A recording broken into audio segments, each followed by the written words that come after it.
총선이 한 5개월여 이렇게 앞당겨지면서 박근혜 전 대통령 그리고 이명박 전 대통령, 문재인 전 대통령 세 분 전직 대통령의 거취도 또 행보도 상당히 관심사로 떠오르면서 이분들이 총선에도 일정 부분 뭐 영향력을 행사한다기보다도 뭔가 기여랄까 좀 도움이 되지 않을까 지지층 결집에 그런 전망들이 나오고 있는데 우리 서 변호사님은 어떻게 보시는가요?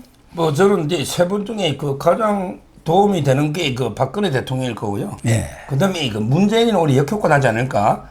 그다음에 MB는 한 중도 중립적으로 저는 보는데요. 그렇습니까? 어차피 MB 지지했던 분은 이제 다 윤석열 지지하고 많이 겹칩니다. 거의 겹치죠. 거의 뭐 이제 MB 이기라 할 정도로 따라서 이제 많이 겹쳐 있고 결국 핵심은 이제 보수가 대통합하려면 박근혜 대통령을 어떻게 화학적으로 결합하느냐 이 문제였거든요. 예. 그 점에서 이제 이번에 그 44주기 추도식에서 26일 날 예, 두 분이 이제 그 따로 이제 그러면서 많은 대화도 나누고 네. 이제는 보니까 이게 진심으로 모든 과거의 앙금을 풀고 두 분이 하나가 된 것 같아요. 예.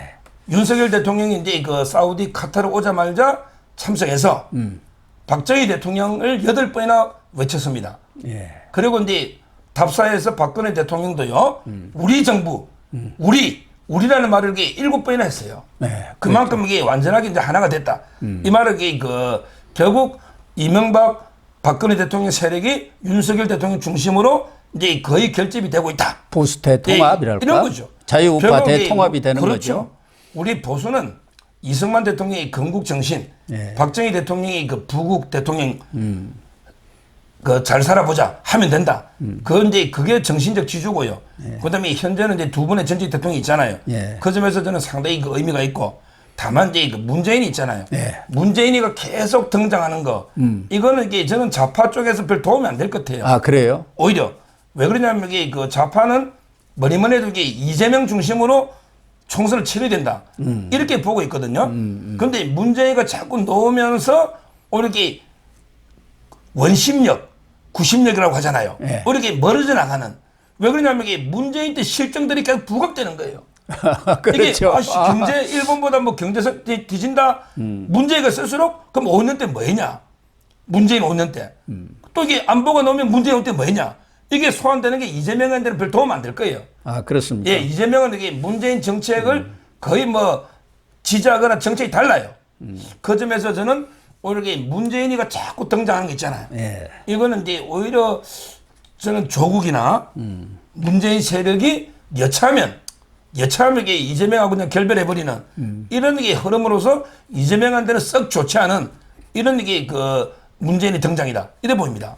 문재인이나 조국이 이제 이재명하고 결별하기는 조금 어려운 상황으로 간 것 아니겠습니까? 예를 들면은 이재명의 사법 리스크가 계속 확대 재생산되고 지난번에 뭐 영장이 기각됐습니다만 구속됐다고 하면 더 말할 것도 없이 자기들이 민주당을 차지해버리든가 아니면 사법 리스크가 그대로 살아있다고 한다면은 별도로 뭐 딴 살림을 차릴 궁리도 하겠지만 지금으로서는 다른 방법이 지금 없는 상황 아니겠습니까? 결국 이재명이가 주도권을 쥐고 총선을 치를 수밖에 없기 때문에 문재인이나 조국이든 뭐 그쪽의 세력들은 친문 세력들은 윤석열을 지금 계속 공격하면서 자기 지분을 확보하는 그런 전략으로 가지 않겠냐. 그래서 그런지 이 문재인은 최근에도 또 서울대 국제대학원장 김현철 교수 져서 일본이 온다. 이걸 들어가지고 지금 한미일 삼각동맹 그 경제적 득실을 분석해 보니까 우리만 쫄딱 망했다 뭐 이런 식으로 또 윤석열 대통령의 경제랄까 외교 안보 정책 행보를 지금 비판하고 또 나섰더라고요. 그러니까 지금 이게 뭐 전형 노을처럼 이게 잊혀지겠다 해놨고요. 예. SNS 하는 대통령은 유일하게 문재인밖에 없어요. 그렇죠. 이명박 박근혜 대통령 SNS를 안 합니다. 근데 문재인은 틈만 하면 SNS에 계속 글을 올리지 올리는데 예. 지금 이게 이재명이가요. 거의 뭐 자격들 있잖아요. 자격들을 이게 많이 보내놨어요. 예. 아마 이게 징계를 통해서는 뭐 반 이재명 세력을 제거를 못해요. 징계는 안 돼요. 근데 공천에서는 됩니다. 네. 왜냐하면 이게 김은경이가 현역들 평가 있잖아요. 이걸 이게 마이너스 50%막 이렇게까지 해놨단 말이에요. 예. 그러면 이제 수박에 따라서 수박 5개면 50% 감점, 수박 4개면 40% 감점, 이런 식으로 이게 공천 학살이 납니다. 지금 이게 보십시오.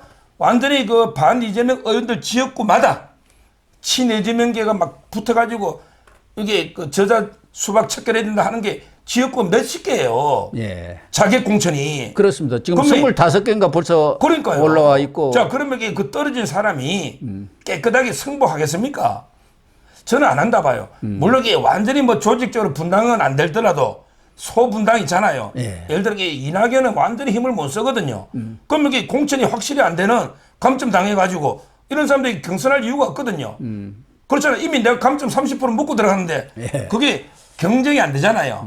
그렇다면 저는 이낙연 중심으로 해서 최하 이게 1, 20명 이상은 오히려 이게 그 탈당이나 뭔가 이게 개편의 여지가 있다. 이렇게 보이고요. 조국이는 이제 뭐 지금 재판 때문에 저희 구속될 것 같으니까 지금 못 움직이는데 재판 결과에 따라서 지가 이게 뭐 제가 본 뭐 교수가 가서 제일 많긴 한데 그래도 이게 만에 하나 재판 결과가 잘 났다. 이럴 때는 이게 저는 100% 출마한다. 이렇게 보고 있습니다.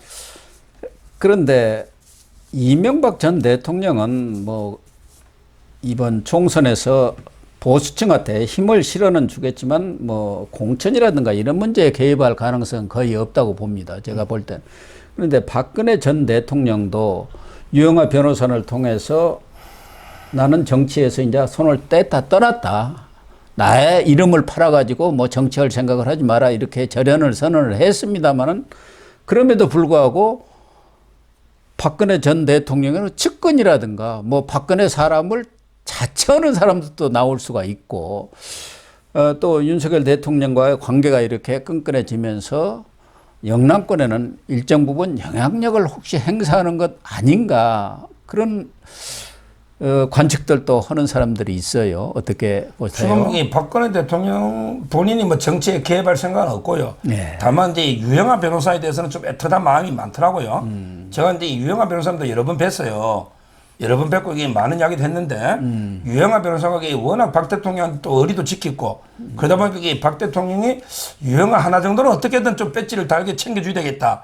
어디 나가든 하여튼 이런 마음 정도만 있지 나머지는 이제 없는 거고요. 최경원, 네, 우병우 뭐 이런 다- 사람들은 그런 전혀 아니고요. 손절입니까? 손절? 한 명 정도인데 저는 이제 그 이렇게 봐요.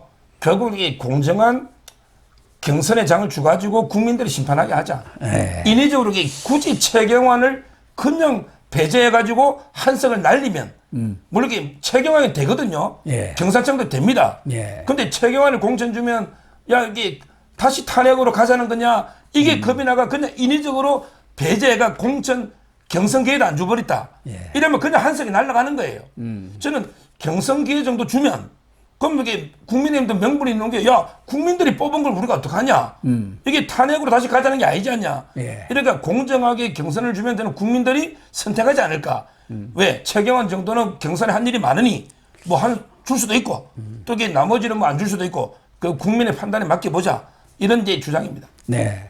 아무튼 지난 대선처럼 윤석열 대통령과 또 이명박, 박근혜 전 대통령, 전직 대통령들도 모두 힘을 합쳐서 이 총선에 임해야 그래야만이 총선에서 승리가 보장되지 않겠냐. 뭐 보장까지는 아니더라도 최소한도 일당을 바라볼 수 있지 않겠느냐. 그런 차원에서 세 분이 앞으로도 좀 손발을 잘 맞춰서 전국에 도움이 되도록 역할을 해 주시기를 부탁을 그럼요. 드리겠습니다. 지금 이제 총선 승리가 되면 이명박 박근혜 대통령 명예가 회복되고요. 예. 그다음에 총선이 승리해야만 문재인을 교도소로 보낼 수 있는 거예요. 그렇습니다. 문재인을. 예. 문재인을 이재명도 처단하고 마찬가지예요. 마찬가지입니다.